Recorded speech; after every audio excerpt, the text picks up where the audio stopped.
pongamos, no sé, San Juan, que está caminando 12 horas subiendo un cerro de una laguna. Esto hubiera ocurrido en ese lugar y la familia hubiera buscado el puesto de la Policía Nacional más cercano, que estaba a varias horas, para que practiquen alguna actuación, y la policía no hubiera hecho nada. Ellos, cansados de esperar una acción de las autoridades, buscan a sus familiares y las encuentran a las 48 horas en estas condiciones. Yo les pregunto algo: si estas chicas se hubieran apellidado Miro Quesada, se hubieran apellidado, no sé, cualquier apellido que se les ocurra a ustedes en este momento, ¿no? Kuczynski. ¿Ustedes creen que la policía hubiera actuado de la misma manera? De ninguna forma, en lo absoluto. De inmediato hubieran empezado la búsqueda de estas mujeres, y lo más probable es que no utilizaban hasta helicópteros para rastrear toda la zona a ver dónde las encontraron, ¿sí o no? Entonces, la respuesta de los agentes del Estado fue discriminatoria, inoportuna, ineficiente. ¿Pero por qué? Porque por esa visión machista, esa visión que no diferencia las necesidades distintas de hombres y mujeres, que no entiendan la pluralidad cultural, la diferencia lingüística, las costumbres de mujeres de una zona y de otra, y que tienden a transversalizar su nivel de respuesta negligente, tardío, en todos los casos, sobre todo si son personas de escasos recursos, de la misma manera. Y por eso es que en este caso, el campo de algodón, o el famoso campo González, hubieran sanciones muy drásticas para los operadores y agentes del Estado. Tal es así que la Corte inclusive ordenó que se abriera una investigación a todas aquellas autoridades que habían intervenido en la investigación, desde el policía que estuvo de turno en el momento que llegó la primera denuncia, a todos, sanciones administrativas, disciplinarias y también de responsabilidad penal, por la respuesta ineficiente que tuvieron estos agentes del Estado frente a un evidente caso de violencia. La desaparición ya es preocupante de una persona cualquiera, mucho más aún en Ciudad Juárez, donde desde antes de esta situación del caso del campo algodonero se dieron miles y se siguen dando miles de casos de mujeres asesinadas por su condición de tales, ¿no? El caso de la masacre de los 2 cerros versus Guatemala también marca un cambio en la intervención de la Corte en temas de violencia de género. Este caso de la masacre de los 2 cerros versus Guatemala, que fue el 24 de noviembre del año 2009, sobre la falta de la debida diligencia en la investigación, juzgamiento y sanción de los responsables de la masacre de 251 personas por miembros de las Fuerzas Armadas de Guatemala. En ese contexto, muchas niñas y adolescentes, mujeres adultas, fueron tratadas con gran crueldad y además violadas, llegando a haber golpeado brutalmente a mujeres embarazadas hasta hacerlas abortar. Este fue otro caso de violencia de género que fue llevado a la Corte. O sea, miren ustedes todo lo que hemos conversado de la existencia de tratados internacionales en materia de protección a los derechos de género, la aparición de estas normas que se han dado en el contexto histórico, la 26.260, la 30.364. Toda esta normativa resulta insuficiente si es que el operador de justicia no conoce la trascendencia de su actuación y cómo, haciendo mal o dejando de hacer, representando al Estado de Perú, puede llegar el caso de violación o amenaza de violación de derechos humanos que conoce a este nivel supranacional. La Corte Interamericana de Derechos Humanos pronunciarse en actos de gran violación de derechos humanos con acciones de sanción para el Estado, con acciones reparativas hacia las víctimas y con acciones disciplinarias respecto a aquellas autoridades que intervinieron en las investigaciones. Por eso es que todos los que son abogados tienen que estar muy conscientes, y nosotros que somos ya actores del sistema de institución de justicia, que nuestro nivel de intervención en el conocimiento de los casos trae como consecuencia 3 tipos de responsabilidades a nivel nacional: administrativa, civil y de naturaleza penal. Un juez que dicta una sentencia en perjuicio de una parte de manera negligente y causa una afectación de un grave daño, puede incurrir en la comisión de un tipo de responsabilidad extracontractual y puede ser conducido a la esfera de una demanda civil por responsabilidad civil y sancionarse su juez por su mala intervención. Igual puede ocurrir en el caso de un fiscal. Lo mismo en el supuesto de una actuación policial. Hay actuaciones administrativas a nivel de las unidades de inspectoría de la Policía Nacional. Lo propio ocurre en el caso de los fiscales y jueces a nivel nacional con las acciones y sanciones administrativas que expide el órgano de control correspondiente. de responsabilidad civil y también de naturaleza penal. A lo largo de la historia judicial de nuestro país, han habido hasta miembros de la Corte Suprema que han terminado privados de libertad y condenados por la comisión de delitos, ¿no? Hemos tenido hasta, creo que no sé si han tenido reconocido porque sentencias muy cuestionadas se han emitido en la época de su intervención. Bueno, no voy a mencionar el nombre, pero hay un juez de la Corte Suprema que todavía está privado de libertad. Independientemente de sus calidades personales, se le encontró responsabilidad penal. No sé si ahora, creo que todavía no se ha salido la sentencia, me parece que todavía está en etapa de investigación, pero está privado de libertad. Y así a lo largo de los años hay otros miembros del Poder Judicial y otros miembros del Ministerio Público que también han sido privados de libertad por una actuación que lindaba con lo delictivo. Entonces, sanciones administrativas, penales y de naturaleza civil. Y estas malas actuaciones son identificadas precisamente por esos organismos de control supranacional como la Corte Interamericana de Derechos Humanos, que intervino a raíz de una denuncia contra Guatemala y expidió una sentencia que fue denominada Masacre de las 2 R's versus Guatemala y estableció una serie de sanciones que obligaba al Estado guatemalteco a imponer a aquellas autoridades que causaran toda esta afectación a los derechos fundamentales de mujeres. Un poco más adelante. Hay otros casos más, como el caso de Fernández Ortega versus México del 30 de agosto del año 2010, y el caso Rosendo Cantú y otra versus México del 31 de agosto del 2010, relacionados a violaciones sexuales cometidas por miembros de las Fuerzas Armadas en perjuicio de mujeres, así como también el caso Gelmán versus Uruguay del 24 de febrero del año 2011, relativo a la desaparición forzada y a la detención arbitraria de una mujer embarazada por fuerzas de seguridad uruguayas y argentinas, y a la que posteriormente, y a la sustracción posterior y entrega de su hija a una familia de un oficial uruguayo, ¿no?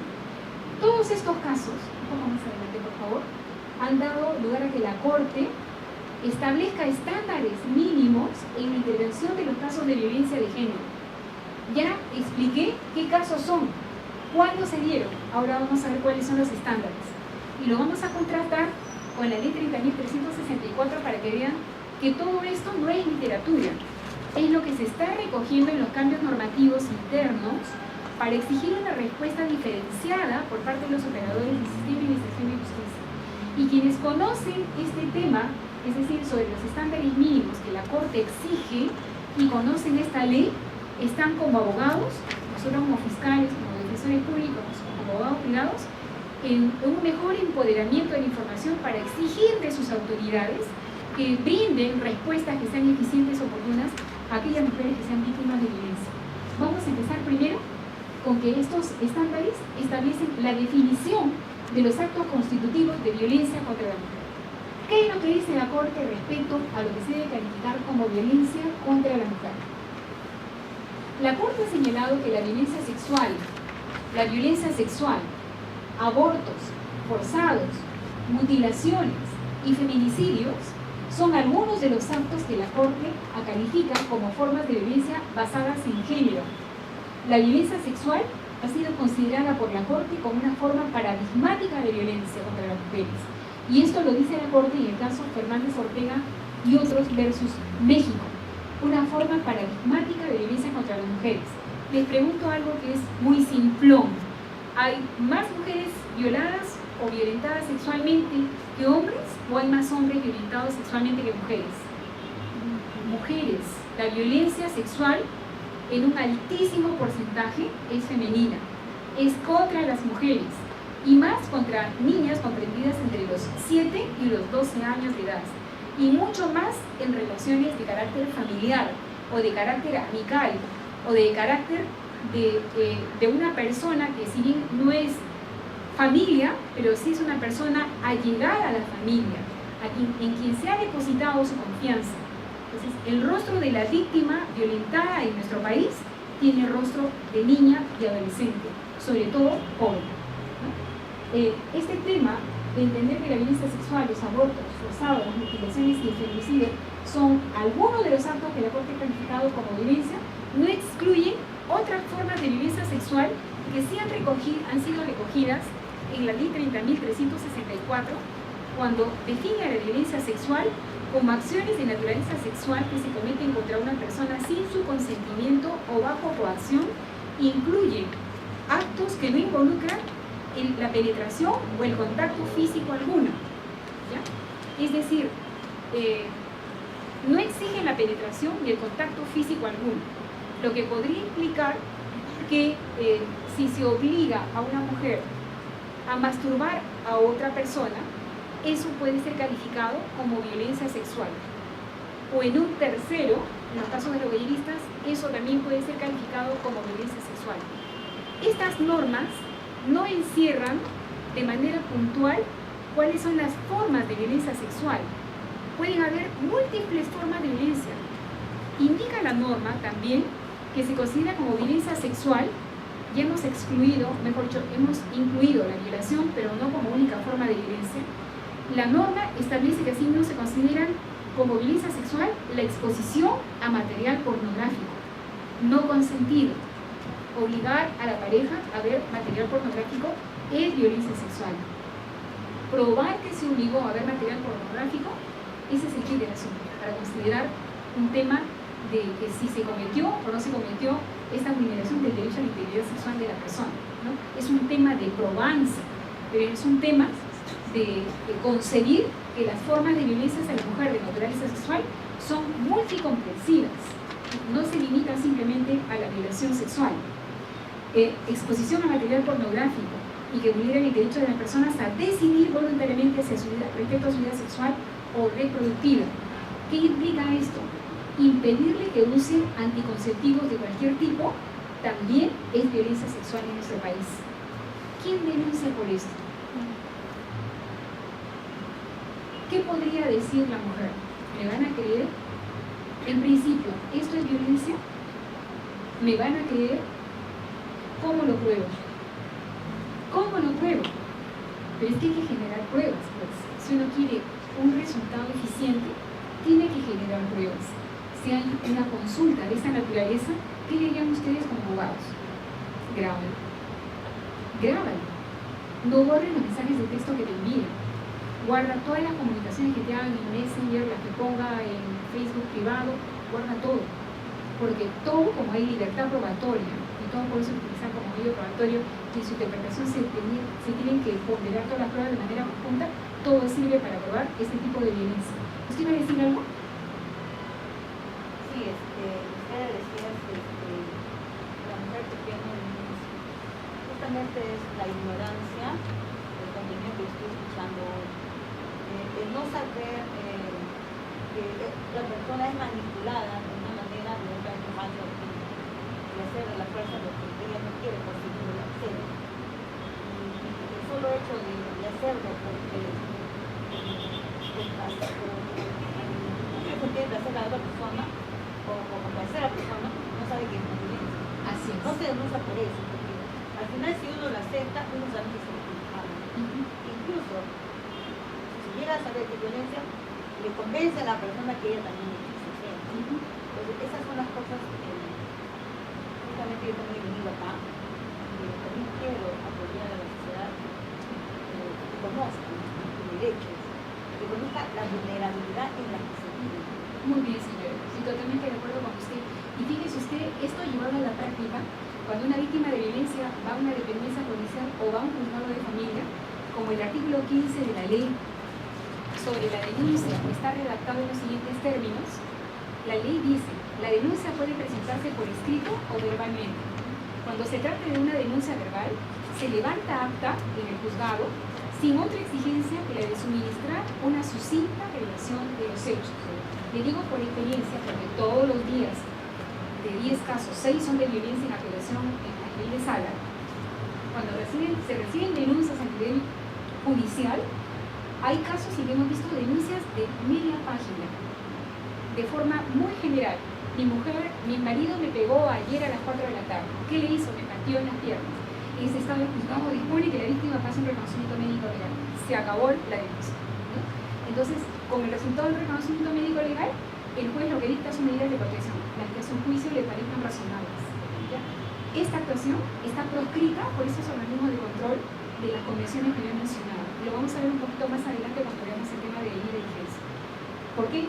Porque en la mañana le expliqué, y ahora lo vuelvo a repetir, la violencia contra la mujer tiene diferencias básicas que la distinguen de otro tipo de violencias, a nivel de la violencia que pueda darse entre dos personas que se encuentran en la calle, entre dos hombres que se agarran en un paradero porque uno quiso subir antes que el otro a un bus, etc. La violencia del varón hacia la mujer, sobre todo en una relación de pareja, se caracteriza porque es escalada y cíclica. Escalada y cíclica. Y quienes son psicólogos acá lo pueden explicar mejor que yo. Escalada porque, como lo dije en la mañana, nadie se relaciona con su enemigo. Nadie se va a vivir con la persona a la que odia, ¿no? Primero hay un enganche emocional, un enganche afectivo, una dependencia emocional, una dependencia sexual en algunos casos, y esa pareja se mantiene en el tiempo. Pero en este tipo de relaciones donde alguien es el que ejerce el poder y las decisiones respecto a otra que está minimizada por sus condiciones de vulnerabilidad, se fugó de su casa, es una madre que tiene una hija pequeña producto de otro compromiso, de repente una persona que tiene algún tipo de discapacidad, no lo sé, que no está en condiciones de atender a través de capacidades y habilidades, que nunca adquirió su propia subsistencia y que depende de un varón, va a aguantar. Y va a aguantar de menor a mayor grado. Primero con un trato, después de haberle dicho mi amor, ¿no? Amor, amaneciste. Después de algún tiempo le va a decir, ¿qué? ¿Amaneciste? ¿No? Es decir, el relacionamiento de las personas vira de una relación de afecto a una relación emocionalmente perversa. Y las formas de violencia en escalada van desde un trato peyorativo hasta ignorar a la persona con la que se vive, omitirle una comunicación diaria, dejarle de hablar, dejar de atender su subsistencia, darle cada vez menos para que se las arregle cuando te da, o empezar a tratarla con palabras peyorativas, calificarla de PUTA, dudar de la paternidad de sus hijos, y hasta allí no le ha pegado. Hasta allí no la agredió físicamente. No puede ser sometida a un reconocimiento médico legal porque no va a haber ningún resultado, ¿no? Esta persona es víctima de violencia, sí. Se reconoce como víctima, de repente estará en un estado de ansiedad o en un estado de depresión, pero todavía, si no hay alguien que la aconseje y que lo oriente, todavía no se va a identificar como víctima. Cuando empiecen de la agresión verbal a la agresión física, de menor a mayor intensidad, y cuando se llegue de repente un intento de ahorcamiento, o cuando también agreda a los hijos que tienen en común o a la hija de ella, recién quizás busque ayuda y vaya a un operador de justicia, llámese policía o llame juez. ¿Y cuál va a ser el nivel de respuesta de ese operador de justicia? En menos de una página va a escribir: la señora Juana dice que su marido le pegó el día de ayer y la agarró a patadas. Se ordena el reconocimiento médico legal. Toda manifestación de violencia física acarrea también unas agresiones de carácter psicológico previas, ¿no? Y lo más probable es que una mujer que ha sido pateada haya sido víctima de muchas formas de violencia física y psicológica anteriores. Por lo tanto, en todos los casos tienen que pasar evaluaciones psicológicas y evaluaciones físicas. Pero al mismo tiempo, esta ley ha desarrollado los conceptos de violencia sexual y los conceptos de violencia patrimonial.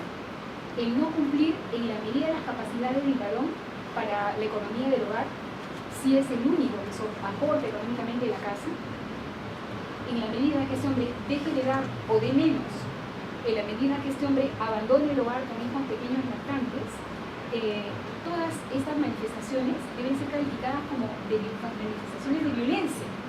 Y por lo tanto, un buen operador de justicia tiene que, en el momento que recibir la denuncia de esta señora, empezar a preguntar y hacer una anamnesis de cómo fue la relación. ¿Desde hace cuánto tiempo vive con este señor en una relación de pareja? Hace 10 años atrás.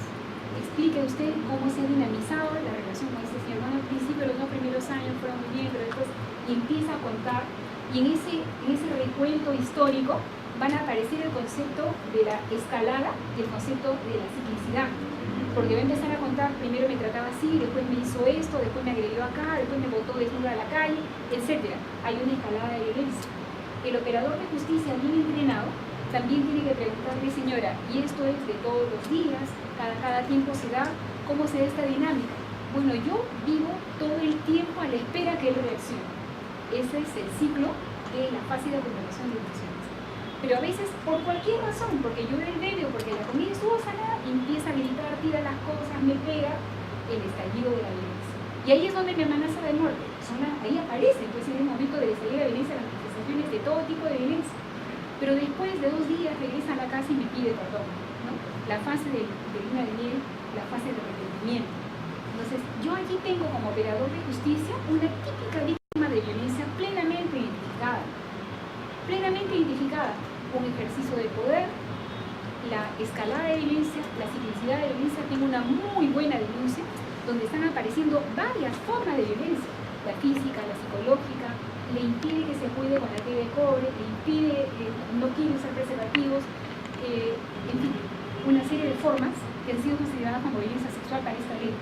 Por lo tanto, yo no tengo una víctima típica de violencia física porque la agarró a patadas.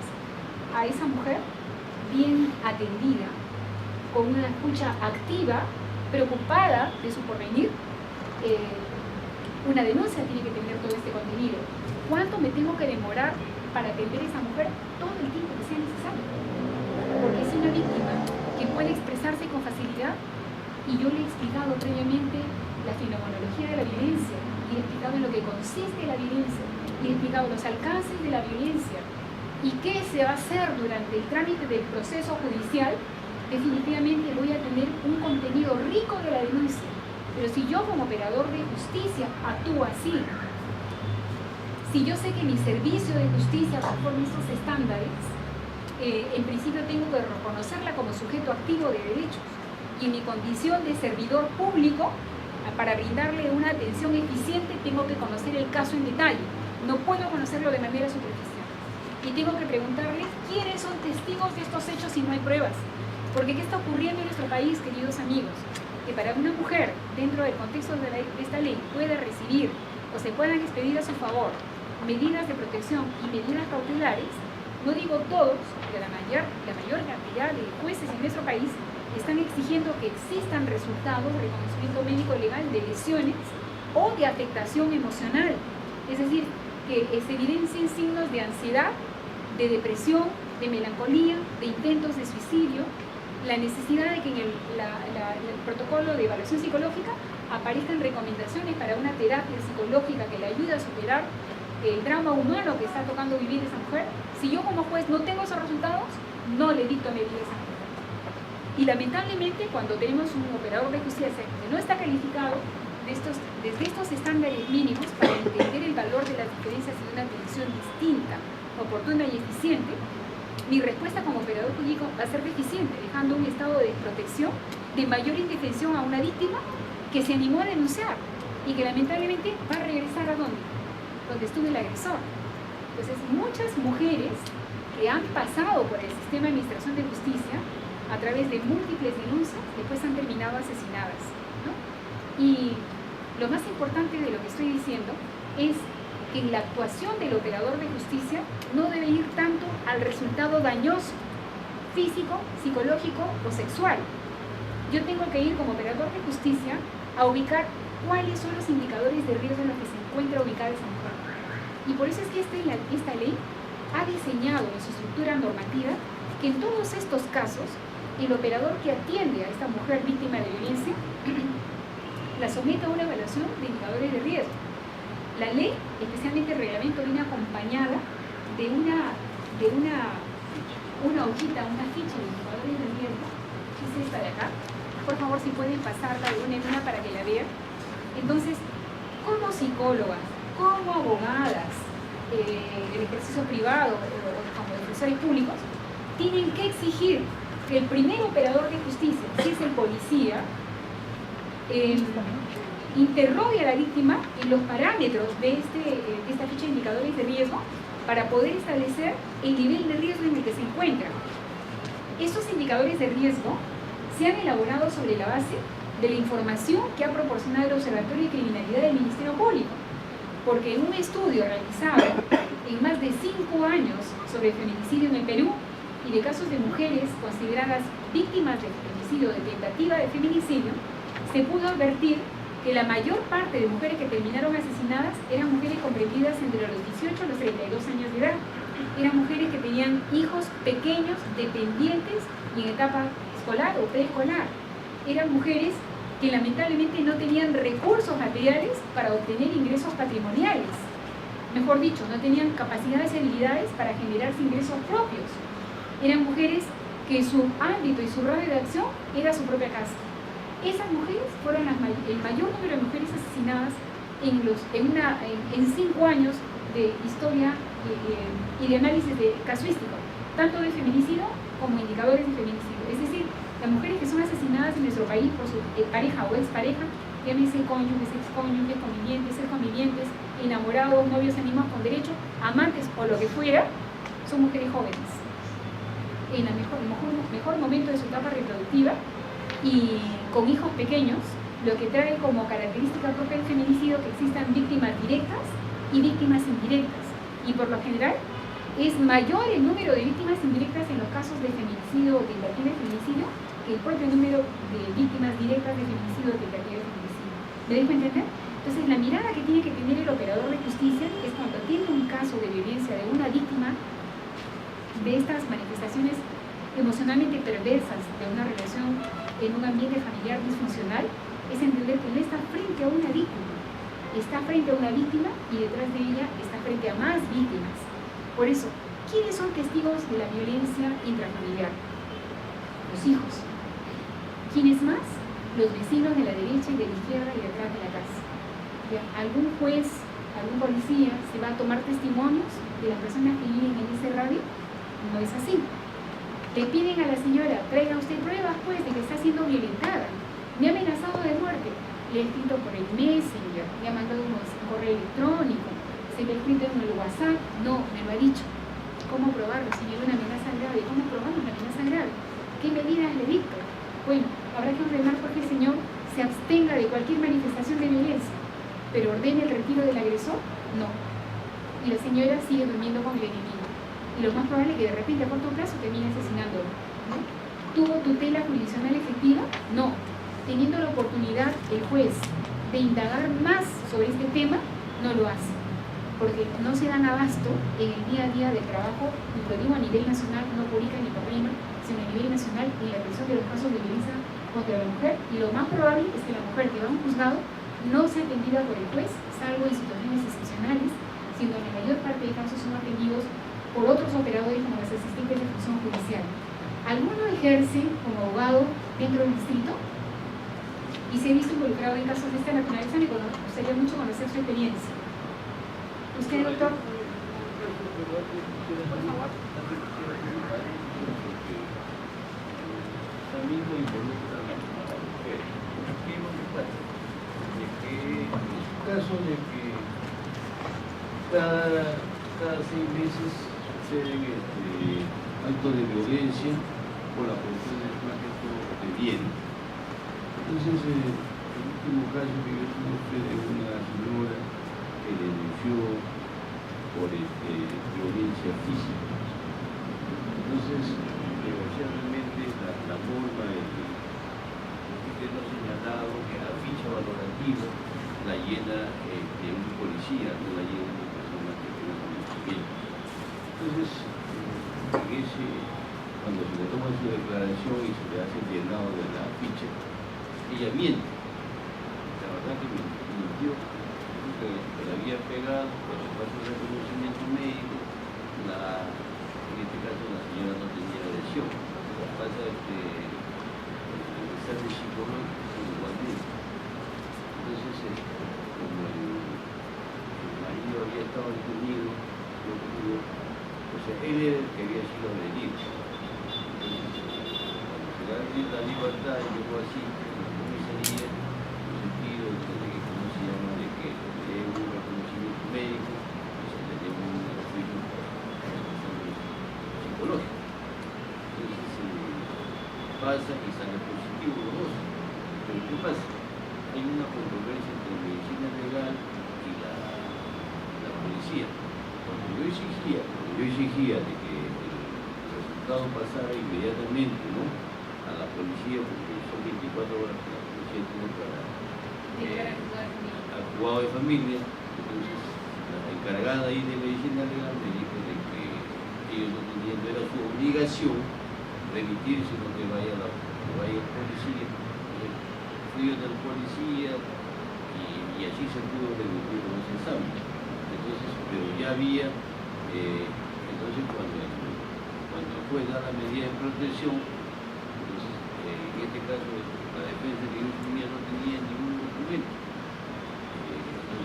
No llegaba hasta ese momento. No llegaba hasta ese momento. Entonces logro tener el documento, me enseñan la ficha y ahí es en ese momento cuando yo recién incorporo las dos pruebas. Pues, y a las finales el juez, como se dice, la mano de la mano Les obligaron a abstenerse de vacuna.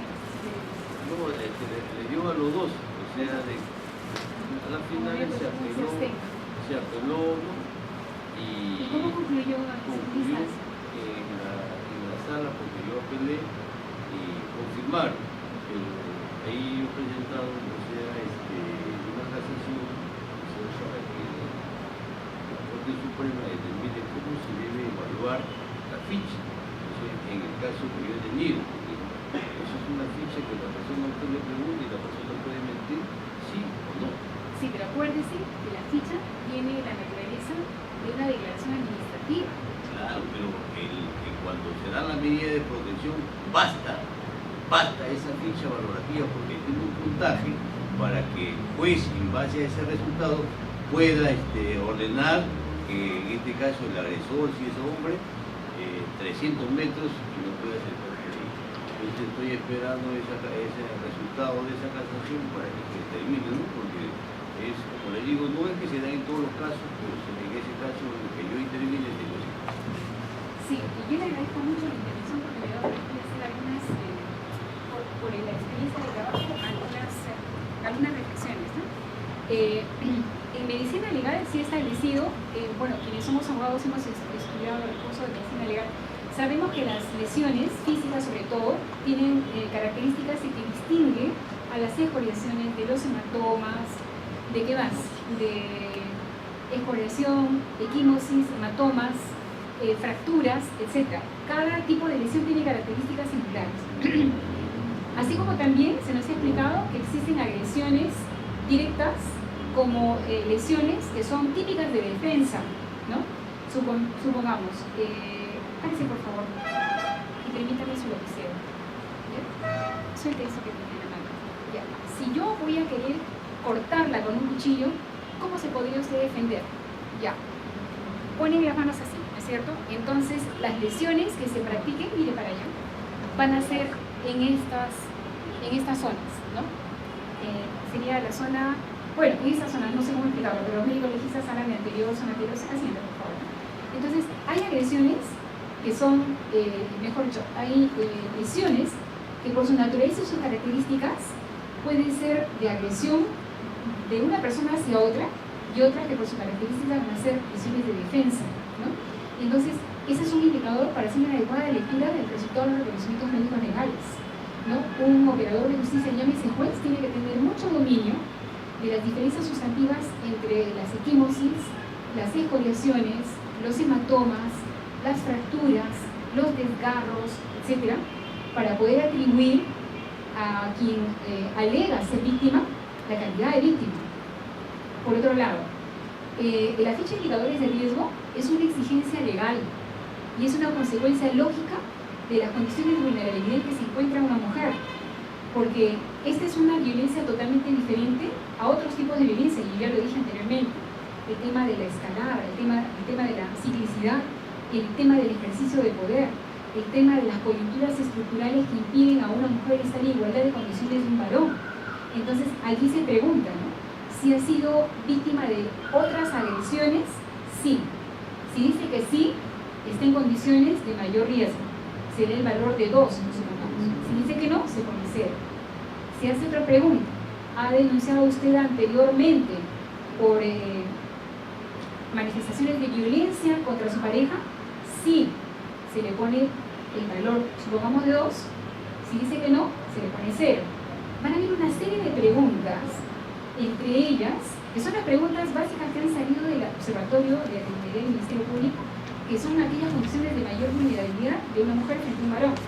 Si tiene hijos lactantes, en primera infancia, si el marido usa armas de fuego, ¿ya? Sí. Si el valor es, supongamos, 60, se le pone como resultado que está en una situación de riesgo grave, ¿ya? y dependiendo del resultado, va a ser una situación de riesgo moderado o leve.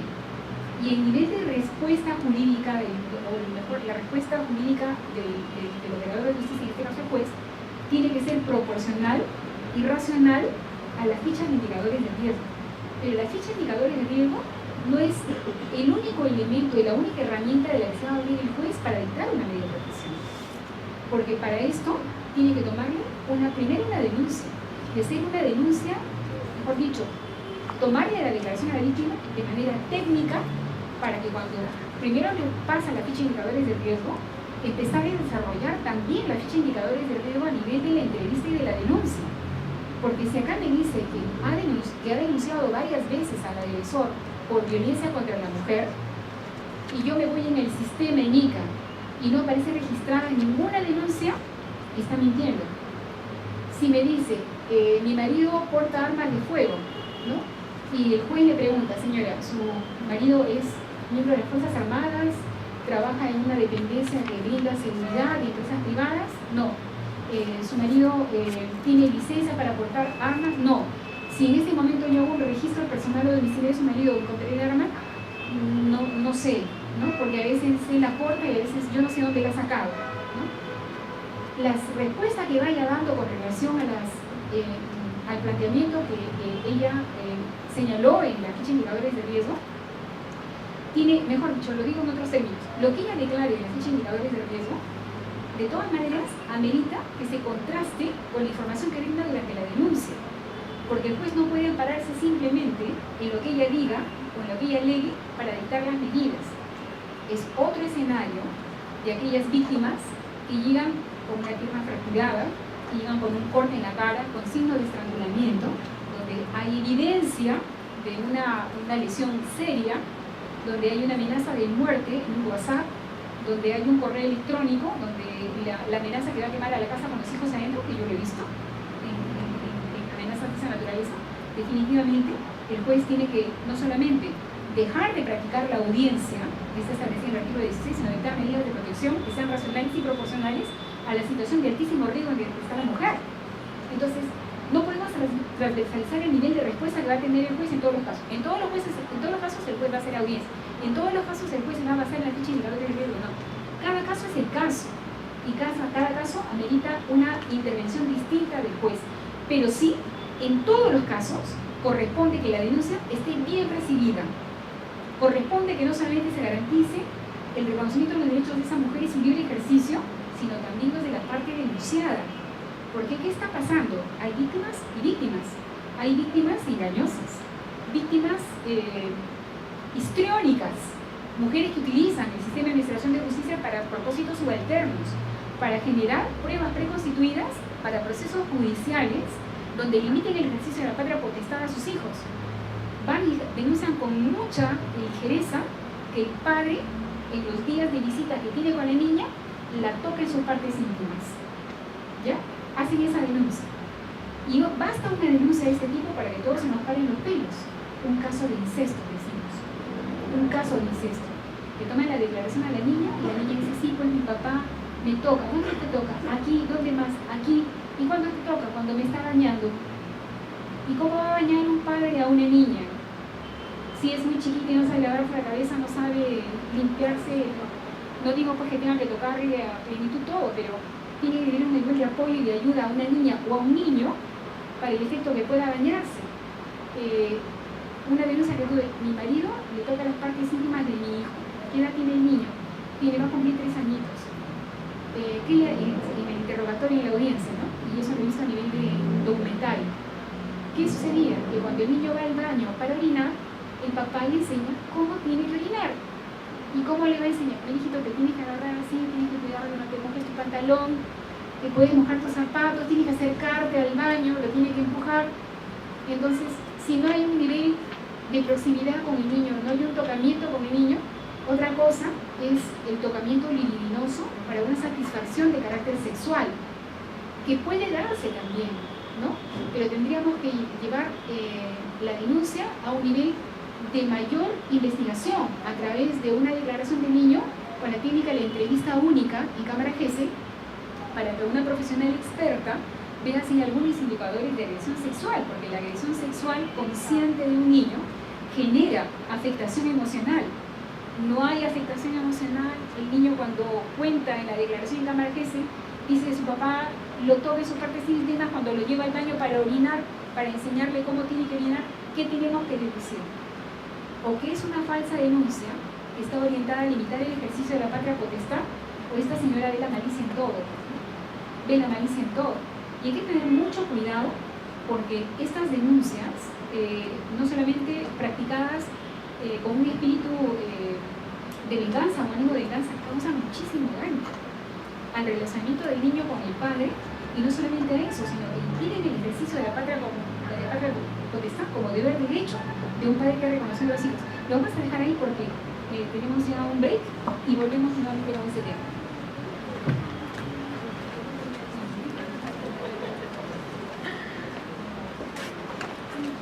¿Cómo puede exigirse prueba de la resistencia física de la víctima, resultando suficiente que se acrediten elementos coercitivos en la conducta del autor?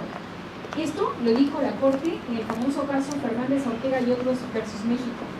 Y eso es importante que nosotros manejemos y exijamos que los operadores de justicia, jueces y fiscales consideren en sus niveles de respuestas cuando investigamos casos de violencia sexual contra la mujer, porque el operador común, llámese policía, fiscal o juez, lo que pide como prueba de la violencia sexual es que existan pues desgarros, que exista desfloración reciente, signos de lesiones paragenitales, es decir, en las zonas cercanas a las partes íntimas de la víctima, sugilaciones en el seno, intentos de ahorcamiento, digitopresión en los brazos, para que asuma el fiscal o el juez que efectivamente estamos frente a una víctima de violencia sexual. Pero tenemos que entender que no todas las víctimas se comportan por igual en casos de agresiones sexuales. Hay víctimas, dependiendo de la edad, que por la ascendencia, por el nivel de ejercicio de poder que tiene el victimario, llámese padre, llámese tío, llámese hermano, abuelo, generan un nivel de estrés y de limitación en el ejercicio de su propio físico que diera la impresión que la víctima consintió, que la víctima accedió, que la víctima se complació en la supuesta agresión.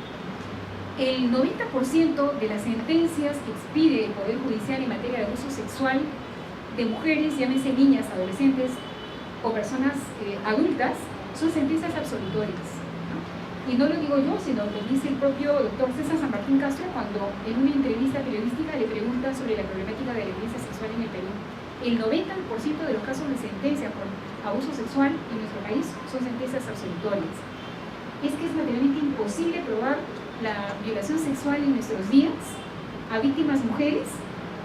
El sesgo que tiene el operador de justicia es a que la víctima ofrezca resistencia, pero definitivamente en casos de esa naturaleza no siempre hay resistencia física ni hay huellas de lesiones, sobre todo en aquellas mujeres que tienen, y en Perú hay un alto índice de mujeres que tienen un himen que tiene las características de elástico. El tema complaciente, olvídense, ya ese tema no, ese concepto no se estila, no se usa, es discriminatorio, no es adecuado, ¿no? Es simplemente un himen elástico, es decir, ese himen nunca se va a romper por objeto que ingrese, no se va a fracturar, y por lo tanto el que no exista desgarro a nivel del himen de una mujer no implica que haya habido violación.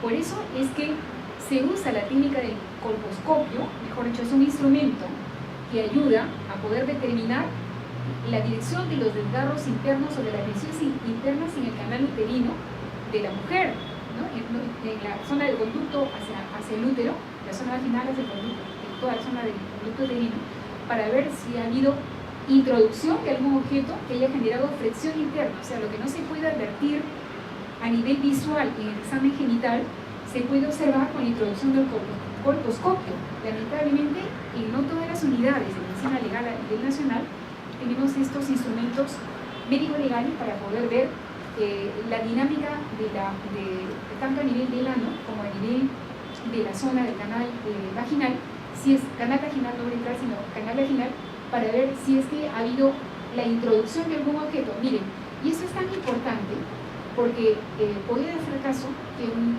un niño, un adolescente o una mujer alegue haber sido víctima de coito contra natura y que aparezcan con signos de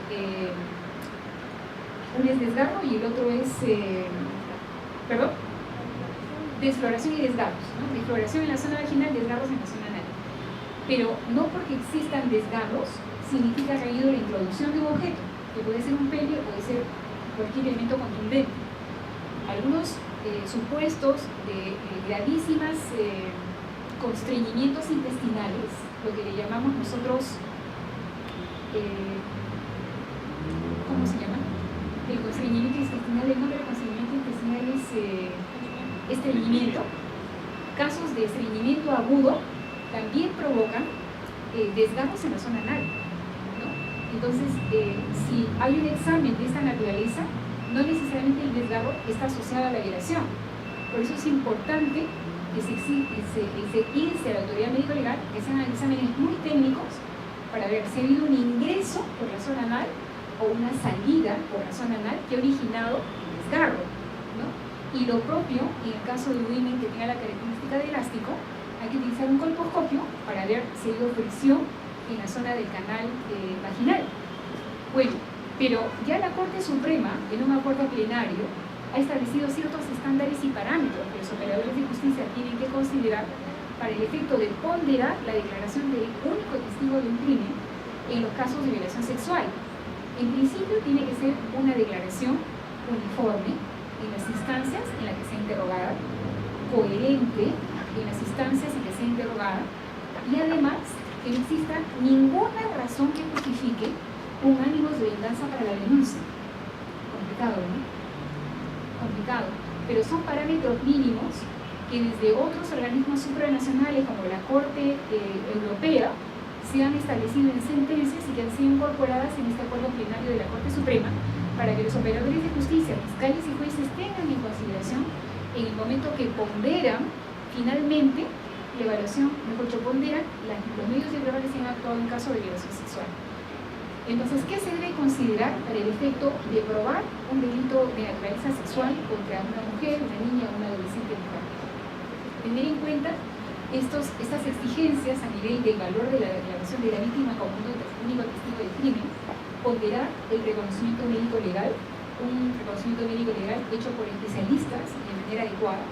En tercer lugar, ponderar la evaluación psicológica que se haya practicado a la víctima, porque los psicólogos también tienen distintas técnicas para el efecto de poder determinar indicadores de afectación emocional, ¿sí o no? Hay una serie de baterías de test que se aplican en estos casos independientemente de la entrevista personal con la víctima. Y en nuestro país, para las víctimas menores de edad de cualquier tipo o fórmula de violencia, especialmente del abuso sexual, son entrevistadas con la técnica de la entrevista única en cámara Gesell. Deben haber escuchado ustedes hablar de este tipo de entrevista forense, ¿verdad? Son estudiantes de Derecho. Ustedes como psicólogas también saben lo que es una cámara Gesell, ¿sí? Entonces, antes de que se pusiera en vigencia una norma que modificó el Código de los Niños y Adolescentes en el artículo 143, las víctimas de violencia sexual menores de edad eran interrogadas como cualquier tipo de víctima, como una víctima de usurpación, de sustracción de un monedero, de un desalojo de una casa, una víctima, no sé, de lesiones, ¿no? Cuando un delito contra la integridad sexual de un niño, niño, adolescente, contra la libertad de una mujer, es un delito multicomprensivo que viola varios bienes jurídicos protegidos, no solamente la indemnidad o la libertad sexual. Cuando se atenta sexualmente contra un ser humano, en teoría, la violación sexual es el peor delito del cual puede ser víctima una persona después del homicidio. Es el peor, ¿no? Porque muchas veces lo marca de por vida, sobre todo cuando es niño. En segundo lugar, es un delito que atenta, si es niño, niña o adolescente, no solamente contra su derecho a la integridad o intangibilidad sexual, sino también contra su derecho a su integridad física, integridad psicológica, a su derecho al proyecto de vida, si en el caso de las mujeres a una vida libre de violencia, atenta contra su derecho a la libertad personal, etc. Entonces, no podemos, nosotros como operadores de justicia, como psicólogos, como educadores, asumir que el delito de violación solamente es un atentado contra la integridad sexual de una persona, ¿no? Porque no es así. Se atenta con esta actuación con muchos más bienes jurídicos protegidos por el derecho. Y en estos casos de violencia sexual contra las mujeres, la Corte Interamericana le ha dicho a toda la comunidad internacional Ojo, no exijas que la víctima evidencie signos de lesiones. No puedes exigirle eso a una víctima por violencia sexual. Porque si tú lo haces, estás atentando contra no solamente la Convención de Belén do Pará, sino también contra la Convención de la CEDAW, porque en estas convenciones uno de los derechos básicos que tiene una mujer es una vida libre de violencia en cualquiera de sus formas. Y si no reconoces y garantizas ese derecho, estás atentando contra ese derecho de carácter específico. La Corte define el feminicidio también a raíz del caso del campo algodonero, como el homicidio de la mujer por razones de género en un contexto generalizado de discriminación y violencia contra las mujeres. De esto ya hemos hablado y afortunadamente en nuestro país hace algunos años se ha dado una regulación normativa en el gobierno anterior respecto al feminicidio en el Perú, porque sepan ustedes, para quienes no son abogados, que no estaba tipificado el Código Penal como un tipo penal, ¿no? Nuestro Código Penal tiene una parte general y una parte especial. En la parte general está, ¿qué decirles? Pues para quienes no son abogados, todas las normas que posibilitan dictar una sentencia en términos de racionalidad y proporcionalidad, porque allí se explica cuál es el íter, cuál es el camino para cometer el delito, qué se debe sancionar cuando es un caso en grave tentativa, cuando se trata de un delito consumado, qué significa un delito instantáneo y cómo se deben establecer los plazos de prescripción o de sanción. En la parte general se establecen los tipos de pena y el quantum, pero en la parte especial están todos los delitos que el legislador peruano ha considerado que deben ser sancionados por el Estado a través de la intervención de los operadores de justicia, ¿no? Empezamos por los delitos contra la vida, el cuerpo y la salud y siguen una serie de delitos más. El homicidio, el primer delito que aparece creo que es en el artículo 105, 104 del Código Penal, y todas las formas de homicidio, que ya son homicidios calificados. Pero sucedía que hasta antes que apareciera el delito de feminicidio, es decir, la muerte de una mujer por su condición de género, este delito no estaba tipificado en nuestro país. Y sí se daban casos de feminicidio o de tentativa de feminicidio no tipificados, pero eran considerados como un tipo de delitos en los cuales siempre había eximente de responsabilidad penal, porque por lo general el que asesinaba a su mujer era su pareja, su esposo, el novio, y la justificación que daba era que un arrebato de grave emoción, de una emoción que lo había motivado a un crimen de esa naturaleza, porque le encontró con otro hombre, porque encontró cartas de amor de otro hombre, porque sabía que ella le había dicho que lo iba a dejar, la mató. Entonces, esta era la justificación, que tiene una justificación técnica en la parte general del Código Penal como emoción violenta. Entraba a la casa y encontraba a la mujer en la cama con otro hombre y la mataba a ella, ¿no? Entonces, esta afectación emocional tan grave eximía de responsabilidad penal al varón. En la actualidad no se puede aludir, no se puede apelar a la grave emoción violenta para el efecto de justificar un homicidio contra una mujer. Basta que sea mujer por su condición de género, ya se genera el delito de feminicidio en nuestro país. Pero es que esto no ha venido, y esto es lo relevante, porque el legislador peruano amaneció inspirado y quiso dar una protección específica a la mujer por su condición de género, porque sabe que son las que más mueren en el país y que mueren después de una agonía lenta en su relación de pareja, sino porque ya existían sentencias que se daban un contexto de la comunidad internacional que instaban a los estados a cambios normativos internos. Con la aparición del caso González versus México, reconocido como caso del campo algodonero, surge el concepto del homicidio de la mujer por razón de género, surge el concepto de feminicidio y se insta a los estados a tener una regulación normativa agravada en los casos de asesinatos de mujeres por su condición de tales. Respecto, estamos hablando en la anterior. Vuelvo nuevamente a la letra A para no, el anterior. Estamos hablando de los estándares, anterior, ya. Estamos hablando de los estándares que ha establecido la Corte Interamericana de Derechos Humanos para los efectos de hacer una serie de conceptualizaciones y de definiciones en términos nuevos que tienen que ser incorporados en la regulación normativa de los estados. Y empezamos primero hablando por la definición de actos constitutivos de violencia a la mujer. Hemos hablado de la violación, hemos hablado de la violencia contra la mujer, ¿no? hemos hablado que la violencia contra la mujer es una forma paradigmática de la violencia que es por razones de género. Avance, por favor, avance. Y el segundo concepto que vamos a desarrollar, el B. El B es la calificación jurídica de los actos de violencia hacia la mujer o contra la mujer. La Corte ha destacado que la violencia contra las mujeres constituye una violación a su derecho a la integridad física, psíquica y moral, así como su derecho a la dignidad, y los casos en los que se produce la muerte a su derecho a la vida. ¿Ya? Nunca antes había sido concebida la violencia contra la mujer en estos términos. Es más, hasta antes que se dé la Convención de la CEDAW y luego la Convención de Belén do Pará, la violencia contra la mujer era un tema interno y privado de la pareja. El Estado no practicaba ninguna injerencia en ese, entre comillas, libre ejercicio de la libertad de la pareja entre cuatro paredes.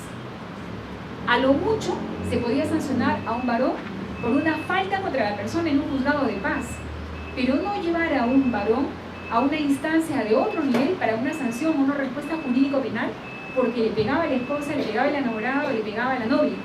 En la actualidad, estos cambios que han surgido desde la Corte nos instan a entender que cualquier agresión a un derecho fundamental hacia una mujer, como es su libertad personal, su vida, su integridad personal, son atentados contra sus derechos fundamentales, y ahí la óptica cambia en 180 grados.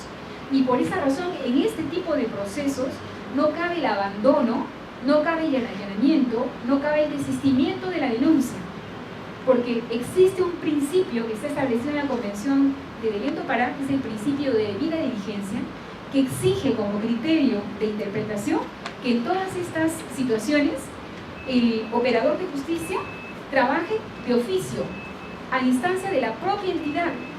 No puede un juez, un fiscal o policía decirle a la víctima: tráigame pues, hijita, las pruebas para que el juez evalúe. Yo, como operador de justicia, llámese policía o llámese fiscal o juez, yo tengo que buscar la prueba, no tengo que trasladarle esa responsabilidad a la víctima. Es una responsabilidad directa del operador de justicia en la aplicación de este criterio de oportunidad como componente del principio de debida diligencia. Entonces, nuevamente, la violencia contra la mujer constituye una violación a sus derechos personales, y derechos que están reconocidos en normas tan importantes como la Constitución y como estos dos tratados de derechos humanos que les he mencionado. La Corte también afirma que la violencia basada en género es una grave forma de discriminación y que entre sus principales causas y consecuencias está la creación y difusión de estereotipos de género, ¿no? ¿Qué estereotipos de género? ¿No? Y este es otro tema de discusión. Uno asume que por ser mujer debe tener una determinada conducta, una determinada actuación o un determinado nivel de respuesta frente a un agresor. Esos estereotipos de género no se los aplican al grupo de género masculino, solamente al grupo de género femenino, y por eso pues la discriminación, ¿no? A un hombre en una relación de pareja le pega a la mujer y la mujer no lo denuncia. Entonces, en este proceso de victimizar a la mujer pasa por varios estadios como víctima. Primero es víctima cuando es objeto de las bajas pasiones de su agresor. Después es culpable cuando el agresor la hace sentir como tal. Luego llega a un nivel de sobreviviente cuando por ahí encuentra o se va a un curso, a un seminario relacionado a temas de violencia, o tiene la asesoría de un abogado o de una amiga que ya ha vivido experiencias de ese tipo y le dice: no, lo que te está pasando a ti no es otra cosa más que un ejercicio de violencia por parte de tu pareja. ¿Cuándo vas a decir que no? Tienes que denunciar. La próxima te mata. Mejor yo te doy apoyo y te vienes a mi casa. Entonces pasa de ser víctima a culpable a ser, mejor dicho, de ser una persona absolutamente ignorante del conocimiento de estos temas, a sentirse culpable por las cosas que le dice el agresor. Pasa un estadio de viviente porque alguien le avisa que hay un sistema que la puede apoyar, y llega a un nivel de sobrevivencia si es que el sistema de administración de justicia y su grupo de apoyo, amigas, familia, todos separamos en conjunto para garantizar los derechos que tiene esta persona. Yo les pregunto algo: si tenemos un sistema de administración de justicia paquidérmico, lento, que camina de rodillas y de espalda, cuando la respuesta de las medidas de protección y las medidas cautelares van a llegar después de 3 años, ¿esa víctima está siendo protegida? No. Y era así como operaba la ley anterior, la 26.260. Esta nueva ley hace un cambio en la actuación judicial porque le dice al operador de justicia: si eres policía y recibes la denuncia, solamente tienes 24 horas para investigar y derivar todo lo actuado al juez para que en 72 horas el juez dicte medidas de protección y medidas cautelares en los casos que así lo ameriten. Los jueces no tienen más plazo que apenas 72 horas. Por eso es que muchos jueces reciben la denuncia y dictan la medida sin ninguna actuación conforme al deber de diligencia. No actúan ninguna prueba y dictan cualquier medida, cualquiera. Entre ellas, le dicen al agresor: absténgase de no volver a incurrir en ninguna manifestación de violencia. Pero la víctima sigue durmiendo con el enemigo. Así que esa respuesta del sistema no sirvió. Y si por otro lado la víctima no tiene familiares ni tiene amigos, porque él la ha aislado con el comportamiento que le ha obligado a ella, o por otra parte, teniendo familia, la familia no responde porque no me quiere meterse en el problema, ¿qué nivel de sobrevivencia va a tener esa víctima? Nulo. Entonces, este es un trabajo conjunto entre el sistema de administración de justicia y también la familia y la sociedad. El Estado, la familia y la comunidad, todos deberíamos ser tan conscientes de esta realidad y responder frente a una situación como la que les estoy mencionando. En los casos que les he comentado y en la práctica diaria, ustedes deben identificar amigas o conocidos que estén viviendo esta realidad. Gente que ha hecho denuncias y que no les ha servido para nada. Personas que tienen familia y no las apoyan. Es más, podemos conocer amigas que estén viviendo estos dramas y simplemente nos hacemos la que no nos enteramos para no involucrarnos en el problema o darle un nivel de ayuda.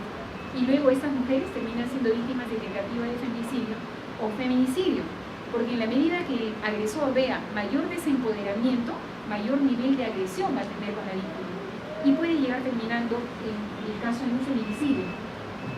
Un poquito más adelante, por favor.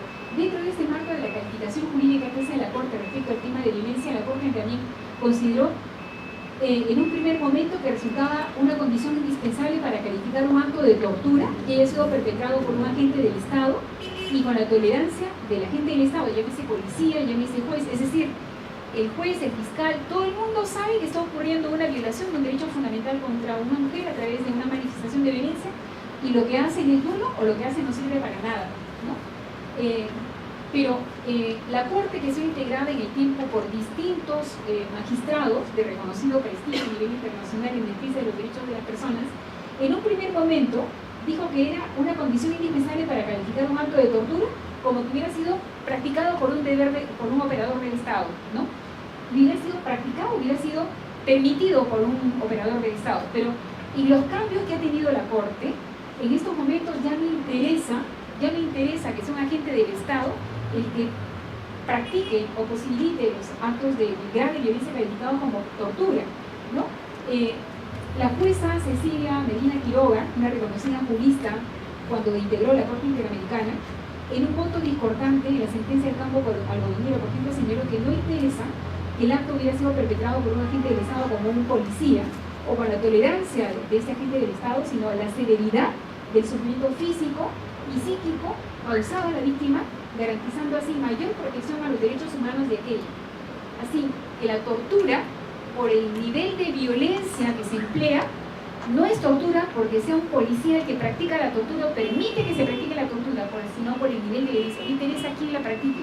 Si hay un acto de suma violencia o de suma agresión, eso ya debe ser calificado como un delito de tortura, que también tiene penas muchísimo más gravosas que un delito de lesiones leves o graves. Un poco más adelante, por favor. La Corte más adelante señaló que una violación puede constituir también una tortura, una forma de tortura, aun cuando consista en un solo hecho y ocurra fuera de instalaciones estatales. Mucho va a depender de la gran crueldad en que se practique. ¿Ustedes recuerdan el caso de esa jovencita en Ayacucho que le introdujeron objetos, 3 muchachos, y terminó después de varios días muerta a causa de una grave infección? ¿Ya? Fue un hecho aislado. No fue una situación a la que hubiera estado sometida en el tiempo esta chica. Esta chica salió con una amiga, terminaron en la casa de unos muchachos y simplemente empezó a consumir licor, estuvo sumamente borracha, ignoro si ella consumió alguna sustancia tóxica, pero lo cierto es que aparentemente le introdujeron una botella y lo que provocaron fue un rasgado del útero, ¿no? Imagínense la severidad del ingreso del objeto, la fuerza del ingreso del objeto, y le rasgaran el útero y ella por vergüenza regresó a su casa y no contó nada a nadie. Estuvo durante 3 días, cada vez peor y cada vez peor, cuando ya empezó a tener no solamente convulsiones, una fiebre muy alta, la llevaron a un hospital y terminó muriendo a causa de esa infección, de esa septicemia, que le perforó parte del intestino, ¿no? Fue una muerte muy cruenta, fue una violación feroz, un solo acto, pero debe ser calificado como tortura. Aquí el gran problema fue que los que participaron en este hecho, creo que 2 de ellos fueron menores de edad, y un adulto, ¿no? Entonces, por los delitos de tortura, las penas son muy severas y puede llegarse inclusive hasta la cadena perpetua, pero conforme a la Convención de los Derechos del Niño, ni la cadena perpetua ni la pena de muerte, por muy grave que haya sido el delito cometido por una persona menor de edad, puede aplicarse en nuestro país, para su conocimiento. Algo mucho, la sanción más gravosa que está regulada en la ley, en el Código de los Niños y Adolescentes a través del Decreto Legislativo 1205, es internación por 10 años, ¿no?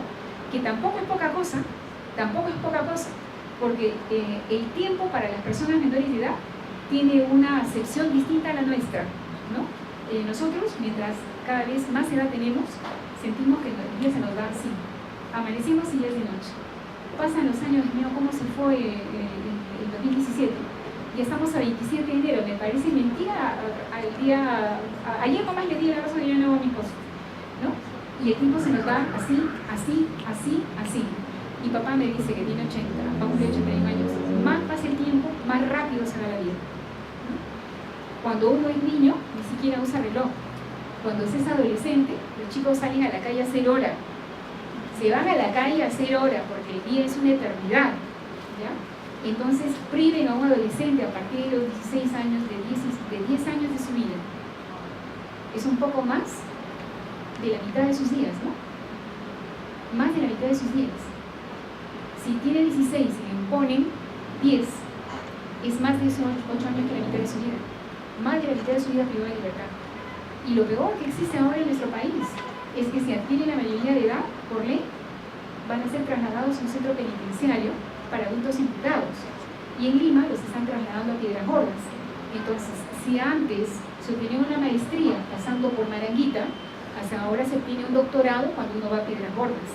Entonces, el que sale a los 26 años o 27 años de Piedras Gordas es un delincuente ranqueado. ¿No? Entre sus pares ya tiene de esa cultura, su cultura, ya tiene cierta dignidad. Entonces, es toda una problemática ese tema de los adolescentes en conflicto con la ley penal. La Corte ha establecido, además,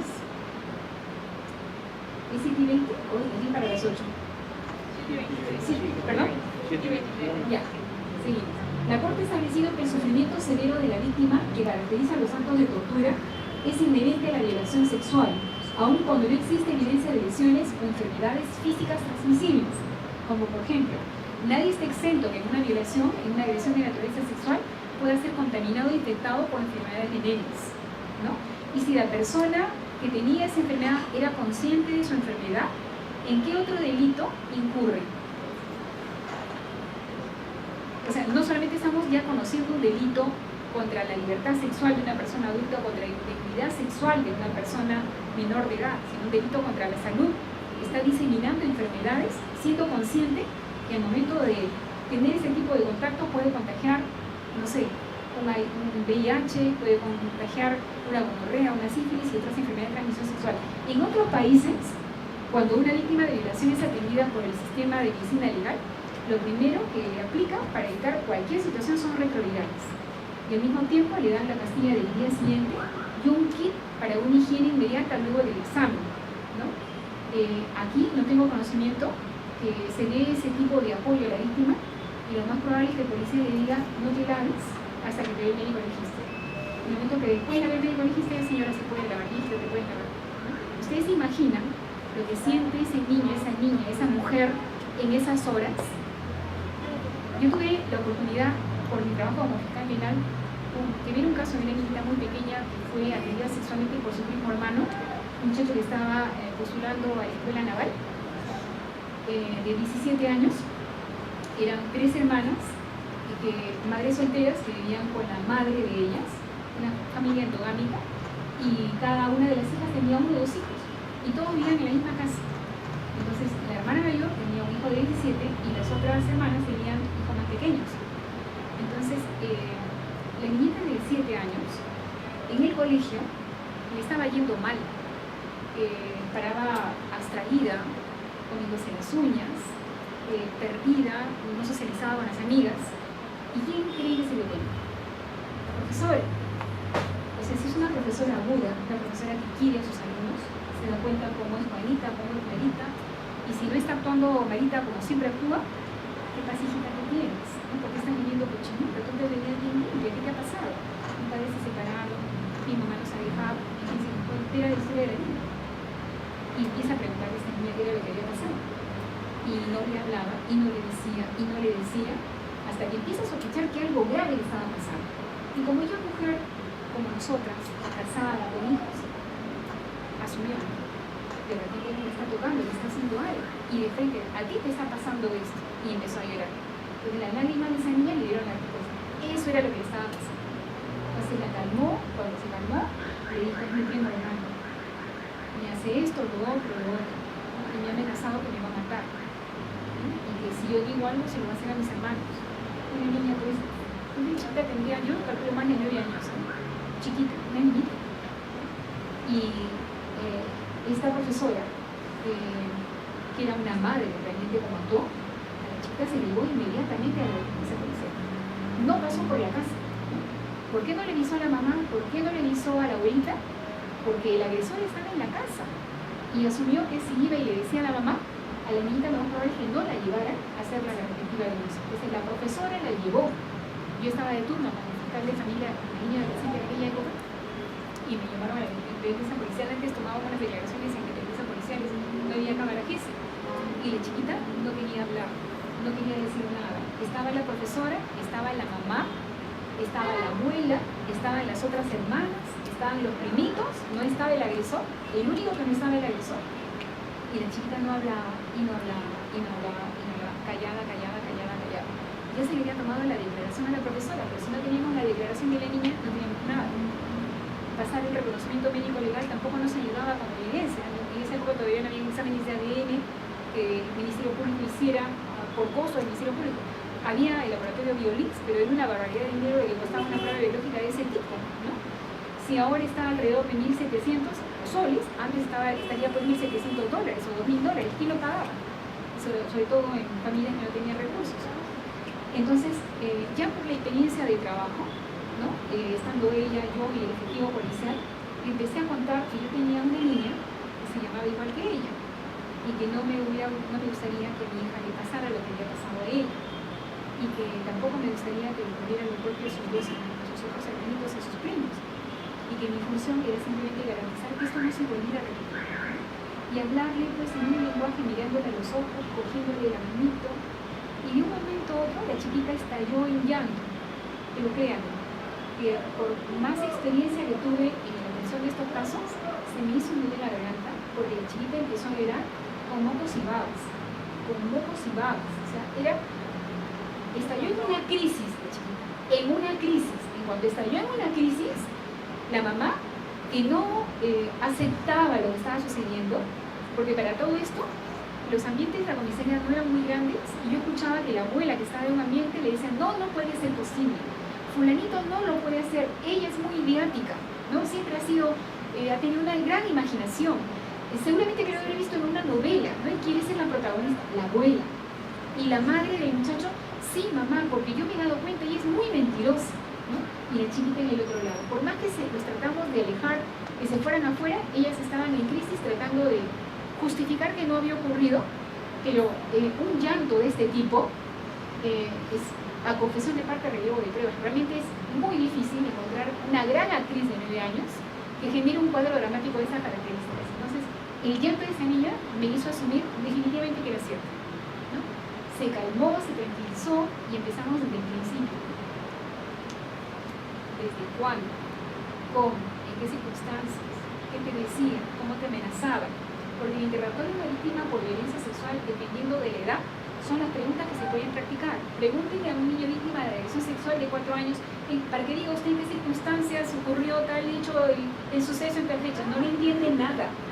Y los interrogatorios tradicionales para una víctima o para un infractor, antes era la responsabilidad penal era a los 12 años, para que diga usted si para los efectos de su declaración necesita contar con el asesoramiento técnico de un abogado o le basta la representante del Ministerio Público. Sería para matarse de risa ese tipo de preguntas.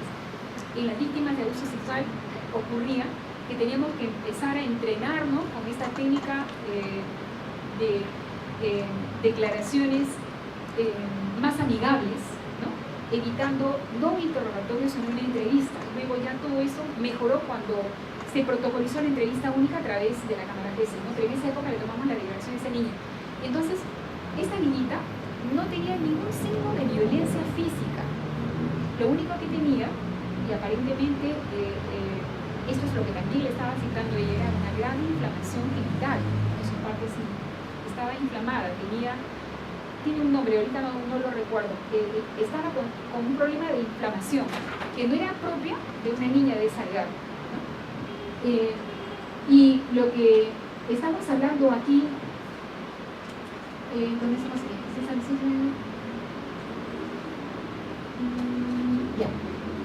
Estamos hablando de las características propias desde el entendimiento de la Corte Interamericana de Derechos Humanos sobre el tema de violencia sexual. La forma de aproximarse a estos casos, la forma de interrogar a las víctimas, la adecuada intervención, también son formas asertivas y violentas que tiene el propio sistema en la solución de estos conflictos jurídicos penales. Entonces, creo sinceramente que no todos estamos capacitados y entrenados para atender estos casos. Nuevamente vuelvo a repetir, se tienen que generar los cambios a nivel del sistema de administración de justicia para que se genere una, ¿cómo decirlo?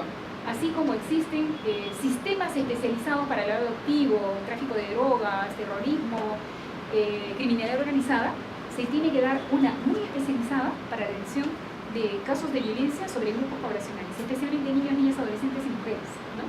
En Colombia, alguien de ustedes me estaba comentando, existen fiscales capacitados y especializados para atender temas de violencia sexual, ¿no? Son, por lo general, fiscales mujeres que están entrenadas en medicina legal, en criminología, en psicología infantil, para atender precisamente este tipo de casos, bajo la técnica de la entrevista única. Pero estas víctimas son distintas, no son cualquier tipo de víctimas, y por eso estos casos se caen en el judicial, y el 90% terminan en condenas absolutorias. Un poco más adelante, por favor. Otro criterio, o como estándar establecido la Corte Interamericana de Derechos Humanos, son las obligaciones reforzadas de los Estados en los casos de violencia de género y de acceso a la justicia de víctimas. En los casos de violencia contra las mujeres, le dio a la Corte la oportunidad de verificar el deber de garantía de los Estados, configurando a su cargo, además de las obligaciones genéricas contenidas en la Convención Americana de Derechos Humanos, obligaciones reforzadas de prevención e investigación, de conformidad con el estándar de la debida diligencia establecido en la Convención de Belén do Pará. Y esto lo dijo la Corte en la sentencia del campo algodonero. Nuevamente, ¿no? Obligaciones reforzadas a cargo del Estado para la prevención e investigación de conformidad con el estándar de la debida diligencia establecida en la Convención. El principio de la debida diligencia está establecido en la Convención de Belén do Pará, y para darle una definición a este concepto jurídico se tienen que utilizar determinados criterios. La debida diligencia significa que se tiene que utilizar para la aplicación de este principio el criterio de oficiosidad. No se puede imponer a la víctima la obligación de aportar las pruebas en la investigación. Otro criterio es el criterio de la activa participación de la víctima en todas las etapas de la investigación y juzgamiento. Es decir, si la víctima quiere declarar, quiere ampliar su declaración, quiere aportar medios de prueba, quiere entrevistarse con los operadores de justicia, no pueden haber puertas cerradas ni una política de limitar el ejercicio de ese derecho, sino que el derecho a probar o el derecho a la prueba que tienen estas víctimas es un derecho transversal para todas las personas, y es un componente también del debido proceso como principio garante del sistema de administración de justicia. Miren, la Constitución en el artículo 139 establece determinadas garantías para la administración de justicia, y una de las garantías es la garantía del debido proceso. Es un concepto omnicomprensivo de otros conceptos adicionales, y uno de los conceptos que le da contenido al concepto del debido proceso es el derecho a la prueba o el derecho a probar. Y ese derecho a la prueba o derecho a probar tiene especial relevancia en estos temas de violencia contra la mujer, porque tradicionalmente la víctima en el proceso penal ha estado en una situación de desventaja con relación al imputado, que tenía derecho a la prueba, derecho a la defensa y otros derechos adicionales a lo largo de la investigación y el juzgamiento. Pero la víctima, sobre todo de violencia sexual, no. Tan es así que hasta antes de la reforma de la ley 27.055 y 27.115, una víctima por abuso sexual podría ser confrontada con su agresor. Yo he sido relatora de sala años A en una sala penal en la Corte Superior de Justicia de Lima y he sido testigo presencial de confrontaciones entre niños y personas adultas, entre adolescentes y personas adultas. Y la actuación de los operadores, llámense en esa época vocales de la Corte Superior, a ver, hijita, dile en su cara pues que te violó, dile en su cara que te violó, ¿no? Entonces imagínense, para llegar a un nivel de juicio oral habían pasado meses y a veces años, ¿no? Yo recuerdo mucho el caso de una niña que dirigiéndose de su casa a hacer una compra en una tienda, pasando por la puerta de un edificio cercano a su vivienda, un joven le preguntó si quería gatitos, ¿no? Y le dijo que sí, la niñita que sí quería, que se le regala un gatito. Ya, le dijo ella, y mira, aquí arriba en el techo, mi gatita, Palino, yo tengo varios gatitos, le puedo regalar a ella. Una niñita fue como de 8 años, subió con sinvergüenza a la azotea del edificio y la violó, y la abandonó. Entonces la chiquita bajó llorando, su mamá, la denuncia, la investigación.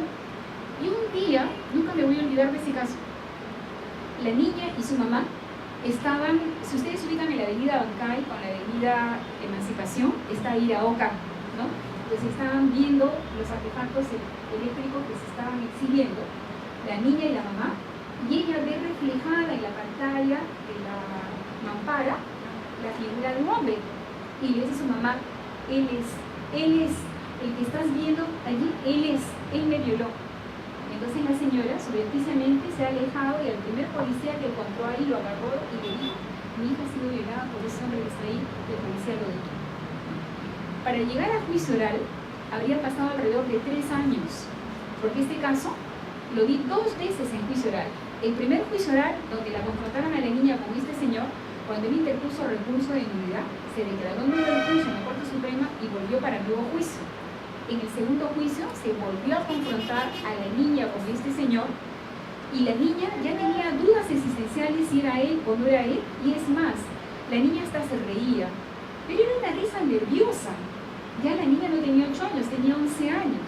Imagínense una sala de audiencias, aunque son audiencias reservadas, privadas, no ingresa el público, pero ¿cuántas personas hay en un tribunal, en una sala penal?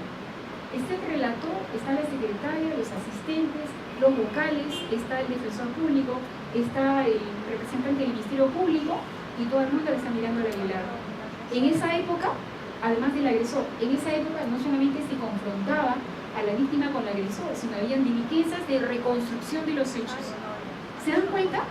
Entonces, miren, todos estos instrumentos internacionales que nosotros hemos esbozado a grandes rasgos, porque esto daría para hacer una clase de una semana, analizando artículo por artículo cada convención internacional, han dado lugar a estos cambios en la regulación normativa interna, y que a partir del año 1999, con ocasión de la Convención de Vivienda Parada del año, de la Convención de la Ciudad del 79, y luego con la Convención de Vivienda Parada del año 84, se fracturara esta tradicional forma de atender los casos de violencia sexual en agravio de niños, niñas y adolescentes, y se prohibió expresamente la confrontación. Pero ojo, hasta el Código Procesal Penal no admite la confrontación, salvo si es una persona mayor de 14 años y salvo si la víctima exige la diligencia. Lo que sí no se puede practicar bajo ninguna circunstancia es una diligencia de reconstrucción. Eso no se puede volver a practicar en este tipo de delitos sexuales. Y estamos hablando del deber de debida diligencia y del derecho a la prueba, ¿no? El derecho a la prueba o el derecho a probar es un componente del principio constitucional del debido proceso como garantía de la administración de justicia. Y en este derecho a probar es un derecho transversal tanto para la víctima como para el agresor. Volvamos nuevamente al principio de debida diligencia, que está establecida como una obligación reforzada por parte de la Corte Interamericana. Por el principio de debida diligencia, Las autoridades tienen que actuar de oficio, de manera oficial, de manera oficiosa, impulsando como responsabilidad personal de los operadores de justicia la carga de la prueba, especialmente a cargo del fiscal. En segundo lugar, debe haber, en aplicación de este principio de la debida diligencia, una activa participación de la víctima en el proceso, tanto en la etapa de investigación como de juzgamiento, ¿no? La víctima tiene derecho también a impugnar, a tener defensa, es decir, todas estas actuaciones, ¿no? Hablábamos de la activa participación y de la oficiosidad, se complementa con el criterio de exhaustividad. ¿Por qué una investigación por una agresión de naturaleza sexual, física o psicológica contra una mujer tiene que investigarse con menos prolijidad que cualquier otro delito que está siendo investigado a nivel prejudicial por el Ministerio Público o por el Poder Judicial? Miren, a mí no me entra en el cerebro que los casos de agresiones contra mujeres sean investigaciones de un nivel de diligencia menor, sino que tiene que haber la misma acuciosidad que existe en otro tipo de investigaciones para que las mujeres puedan garantizarse el ejercicio de sus derechos personales y fundamentales. ¿Por qué? Porque cuando se investiga un caso de agresión entre hombre a mujer en una relación, supongamos, convivencial o en una relación conyugal, la investigación se limita a la denuncia mal recibida, mal redactada, a la pericia que corresponda a un tipo de violencia que aparece de la denuncia y nada más, ¿no?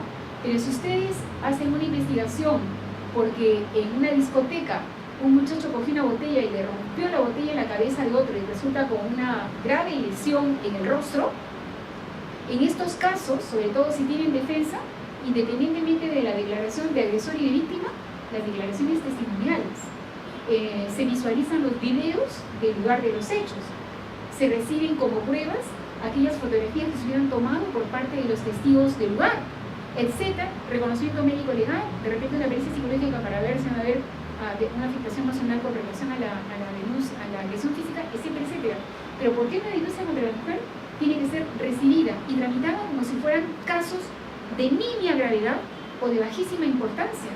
Es que acaso es intranscendente el drama humano que vive una mujer en el interior de su hogar o la violencia física que de manera pública hubiera sido objeto un hombre adulto.